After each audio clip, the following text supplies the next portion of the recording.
சங்கீதம் 44. கோராகின் புத்திரரில் ராகத் தலைவனுக்கு ஒப்புவிக்கப்பட்ட மஸ்கீல் என்னும் சங்கீதம்.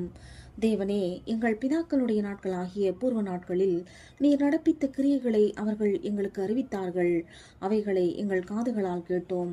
தேவரீர் உம்முடைய கையினாலே ஜாதிகளை துரத்தி இவர்களை நாட்டி ஜனங்களை துன்பப்படுத்தி இவர்களை பரவ பண்ணினீர். அவர்கள் தங்கள் பட்டயத்தால் தேசத்தை கட்டிக்கொள்ளவில்லை. அவர்கள் புயமும் அவர்களை இரட்சிக்கவில்லை. நீர் அவர்கள் மேல் பிரியமாயிருந்தபடியால் உம்முடைய வலது கரமும் உம்முடைய புயமும் உம்முடைய முகத்தின் பிரகாசமும் அவர்களை இரட்சித்தது. தேவனே, நீர் என் ராஜா, யாக்கோபுக்கு இரட்சிப்பை கட்டளையிடும். உம்மாலே எங்கள் சத்துருக்களை கீழே விழத்தாக்கி எங்களுக்கு விரோதமாய் எழும்புகிறவர்களை உம்முடைய நாமத்தினால் மிதிப்போம். என் வில்லை நான் நம்பேன், என் பட்டயம் என்னை இரட்சிப்பதில்லை. நீரே எங்கள் சத்துருக்களை நின்று எங்களை இரட்சித்து எங்களை பகைக்கிறவர்களை வெட்கப்படுத்துகிறீர். தேவனுக்குள் நித்தம் மேன்மை பாராட்டுவோம். உமது நாமத்தை என்றென்றைக்கும் துதிப்போம். நீர் எங்களை தள்ளிவிட்டு நாண பண்ணுகிறீர். எங்கள் சேனைகளுடனே செல்லாதிருக்கிறீர். சத்ருவுக்கு நாங்கள் இடைந்து பின்னிட்டு திரும்பி போக பண்ணுகிறீர். எங்கள் பகைஞர் தங்களுக்கென்று எங்களை கொள்ளையிடுகிறார்கள். நீர் எங்களை ஆடுகளைப் போல இரையாக ஒப்பு கொடுத்து ஜாதிகளுக்குள்ளே எங்களை சிதறடிக்கிறீர்.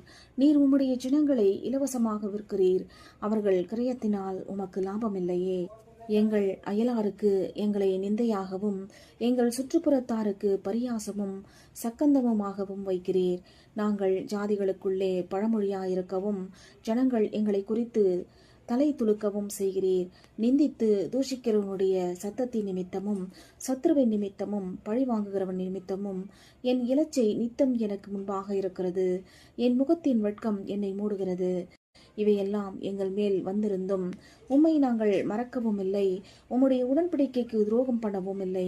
நீர் எங்களை வலு சர்ப்பங்களில் உள்ள இடத்திலே நொறுக்கி மரண இருளினாலே எங்களை மூடியிருந்தும் எங்கள் இருதயம் பின்வாங்கவும் இல்லை.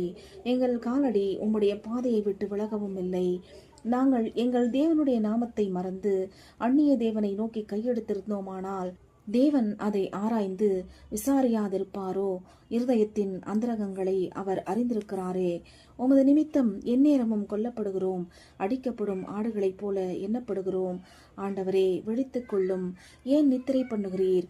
எழுந்தருளும். எங்களை என்றைக்கும் தள்ளிவிடாதிரும். ஏன் உம்முடைய முகத்தை மறைத்து எங்கள் சிறுமையையும் எங்கள் நெருக்கத்தையும் மறந்து விடுகிறீர்? எங்கள் ஆத்துமா புழுதி மட்டும் தாழ்ந்திருக்கிறது. எங்கள் வயிறு தரையோடு ஒட்டி இருக்கிறது. எங்களுக்கு ஒத்தாசையாக எழுந்தருளும். உம்முடைய கிருபையின் நிமித்தம் எங்களை மீட்டுவிடும். ஆமேன்.